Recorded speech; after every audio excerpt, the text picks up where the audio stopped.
Hello, everyone, and welcome to the Deep Dive. Today, we're taking a journey, a really fascinating one, into a state often called the heart of India, Uttar Pradesh. It's this incredible place, just brimming with spirituality, ancient history, and, well, surprisingly rapid modern development, too. We've got quite a few sources here, and our mission really is to sift through them and uncover its many layers for you. What makes it tick? What's behind this dynamism? Yeah, it's a great topic. And just to ground everyone geographically, Uttar Pradesh, or UP as it's often called, it's right there in northern India. It shares borders with, I think, 9 other states and Nepal, too. But the scale, that's what hits you first. It's India's most populous state. We're talking over 240 million people. That number itself, it's just, wow, it represents this huge potential for growth, but also, some pretty unique challenges. And its capital, Lucknow, that's famous for its Nawabi Tehzeeb, that sort of refined culture and hospitality. Okay, 240 million people, that's massive. And the history there, it just feels so incredibly deep, so layered. You can clearly see the influence of like the Maurya, Gupta, Mughal, and British empires. But here's where it gets really interesting. Imagine a city that's among the world's oldest. What's a historical fact about UP that might really make you stop and think? Well, one absolutely remarkable thing is Varanasi. It's right there in UP, and it's considered one of the world's oldest continuously inhabited cities. Just think about that continuity. And UP isn't just old, it's been pivotal, historically speaking. It's where Lord Buddha actually delivered his first sermon in Sarnath, near Varanasi. Of course, you can't talk UP history without mentioning the Taj Mahal in Agra. It's just universally recognized. So you have this blend, you see.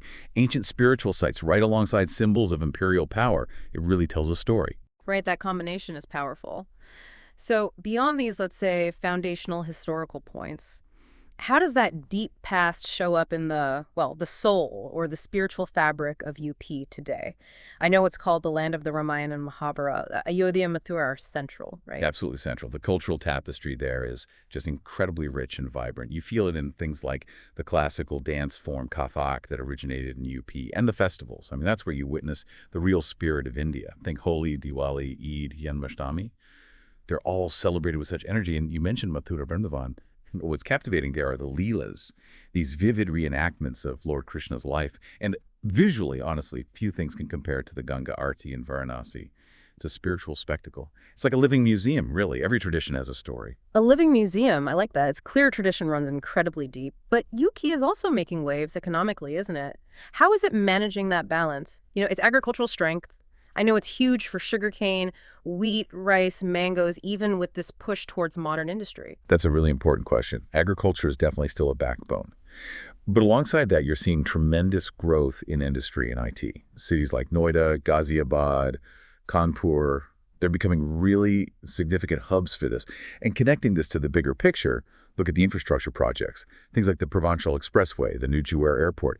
These aren't just roads and airports, they're part of a strategy to transform a UP into a major economic corridor. It's all part of that push towards becoming a $1 trillion economy. It's ambitious, but these projects are genuinely accelerating things. Okay, so history, culture, economic momentum.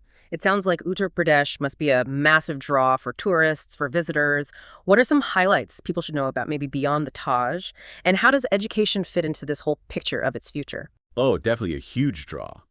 Beyond the Taj, people flock to the Ghats in Varanasi for that spiritual experience. The new Ram Mandir in Ayodhya is obviously significant now. And those Mathura Vrindavan Leelas we mentioned, they're enchanting. And you really can't overstate the scale of the Prayagraj Kumbh Mela. UNESCO recognizes it the world's largest religious gathering. It's mind-boggling. Then switching gears to education, UP is also quite strong there. It boasts some really prestigious institutions. Banaras Hindu University, Aligarh Muslim University, IIT Kanpur, IIM Lucknow. These aren't just names. They represent academic excellence. And crucially, they're feeding this skilled young workforce into the state. That's a major asset. A major asset, right. But, of course, with such rapid change and scale, there must be complexities, challenges, too. What are some of the key hurdles Uttar Pradesh is facing, despite all this progress we're talking about? You're absolutely right. No place undergoing this kind of transformation is without challenges. Yeah. Things like poverty, pollution, unemployment. These are real issues they're grappling with. But what's interesting, I think, is how these challenges are being framed and tackled.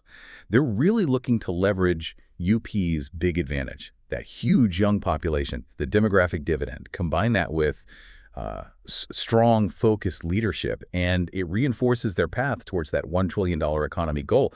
It shows real forward momentum despite the hurdles. So wrapping this up for our listener, what's the takeaway? Uttar Pradesh feels like this incredibly dynamic state, a place where you genuinely see the real colors of India, as they say, from that deep ancient spirituality to, well, cutting-edge modernity and ambition. It really seems to embody the multifaceted nature India today, doesn't it? Exactly. I think what's truly fascinating about Uttar Pradesh, what really stands out, is this ability it has. The ability to be so deeply anchored in millennia of spiritual heritage, while at the same time pushing so aggressively towards modern economic goals. This mix, this convergence of deep tradition and rapid progress. It's more than just a paradox. It makes you wonder, doesn't it? What unique strengths actually emerge when a place manages to weave its past and its future together so dynamically like this? It's something to think about.